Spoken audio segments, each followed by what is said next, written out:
No driver in NASCAR history had ever started a Cup season with 3 consecutive wins. Not Richard Petty, who collected trophies like they were bubblegum cards. Not Dale Earnhardt, one of the most dominant forces the sport has ever seen. Not Jeff Gordon, who redefined what a dominant era looked like. Not a single driver across the entire history of the sport until Tyler Reddick did it in 2026. And then he won a 4th race in the first 6.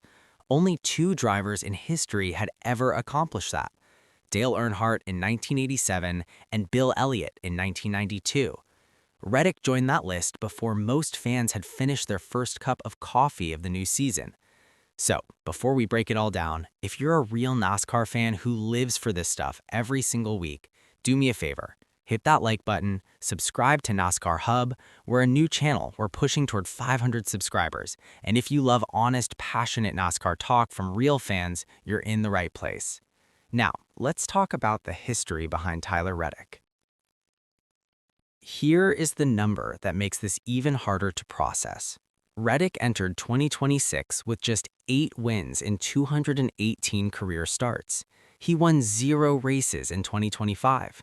His team, 23XI Racing, co-owned by NBA legend Michael Jordan and Denny Hamlin, spent the previous year rebuilding from the ground up. Nobody in the sport saw this coming, and the more dominant Reddick gets, the louder the whispers are getting inside the garage. Let's walk through what actually happened this season, because the numbers alone do not do it justice. Race 1 was the Daytona 500, the biggest race in NASCAR. Reddick did not just win it, he announced his presence at the sport's most prestigious event and immediately raised the question of whether this was a fluke or the beginning of something historic. Races 2 and 3 answered that question. Back-to-back wins made Reddick the first driver in NASCAR Cup Series history to open a season with 3 straight victories. Race 4 came at COTA, the road course in Austin, Texas. This was important. Winning on ovals is one thing. Winning on a road course proves your speed is not track-specific. Reddick won there too, silencing anyone who thought his dominance was limited to one type of circuit. Then came Darlington, and this is where the story gets genuinely difficult to explain. Reddick was the 29th of 37 drivers to turn a qualifying lap on Saturday. Every driver before him had failed to crack 168 miles per hour. The fastest of them sat in the 167 mile per hour range. Reddick went out and posted 169 miles per hour, faster than anyone else by over a full mile per hour, while scraping the infamous Darlington wall in the process. Then the race itself. He developed power issues early. The team made the call to replace his battery, which required him to restart dead last. A botched tire change later in the race cost him 6 additional positions. To manage his car's electrical issues and prevent further problems, he turned off his cool suit in warm conditions at one of the most physically demanding tracks on the circuit. He also made contact with Chris Buescher in the late stages. And still, he blew past Brad Keselowski with 28 laps remaining and was nearly 6 seconds ahead at the checkers. Read that again.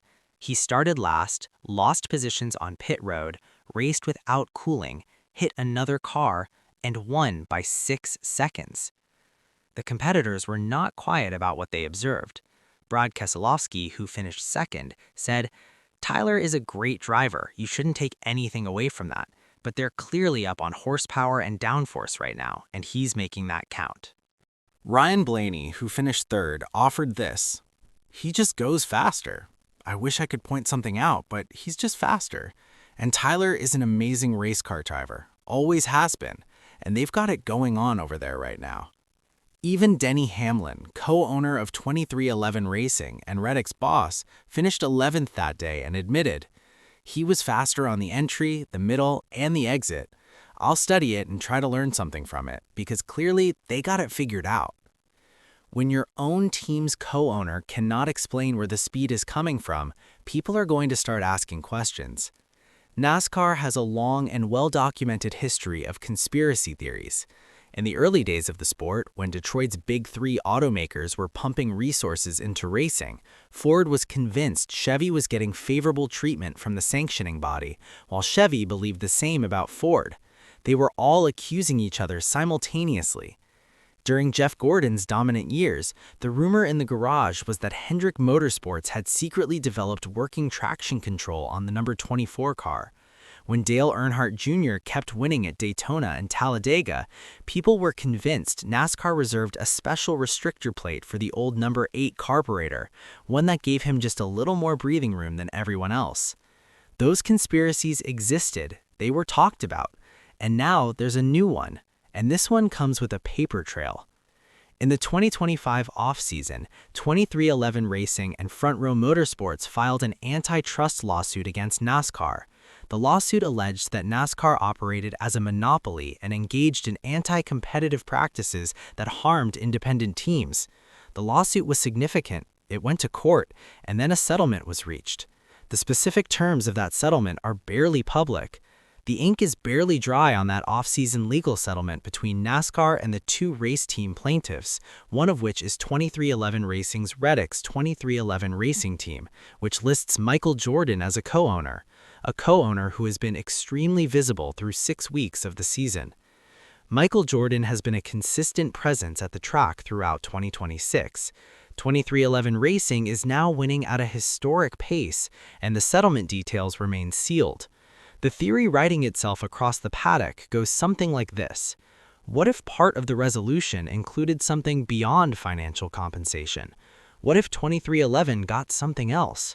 The more theatrical version of the theory suggests the settlement language included, unofficially of course, an extra 50 horsepower until further notice. But here's where the theory falls apart, at least partially. The other plaintiff in that lawsuit was Front Row Motorsports. They have recorded just 2 top 10 finishes across 18 combined starts in 2026. If NASCAR was quietly handing out free performance to the teams that sued them, Front Row would not be sitting near the back of the field. They would be winning races too. The simpler explanation is that 23XI made significant upgrades in the offseason, that Reddick has developed into one of the most complete drivers in the sport, and that great preparation produced great results. Hamlin himself described the transformation. He's become what I hoped, a more complete race car driver. There are many fast drivers that are rough around the edges. He wasn't rough around the edges, but he just wasn't refined in how he approached races.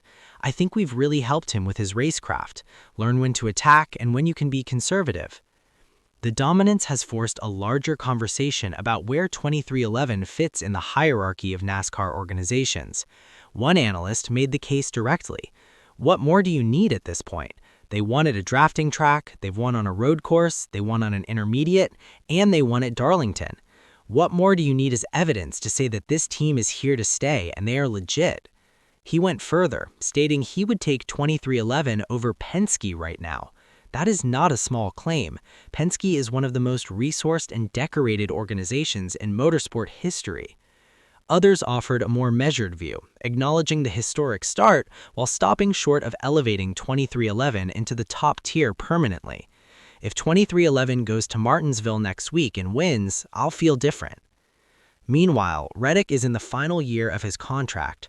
23XI is closing in on an extension.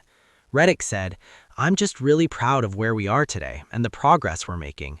I want to be here. I love racing here at 23XI, and I'm looking forward to getting it all buttoned up so we can move on." Whether the speed is a product of settlement terms, off-season engineering, or Reddick simply becoming the best driver on the planet, 4 wins in 6 races is a fact. The records broken are facts. The competitors' words are facts. And Martinsville is next. A short track with nowhere to hide and no conspiracy theory that can hold up under that kind of pressure. The truth, whatever it is coming.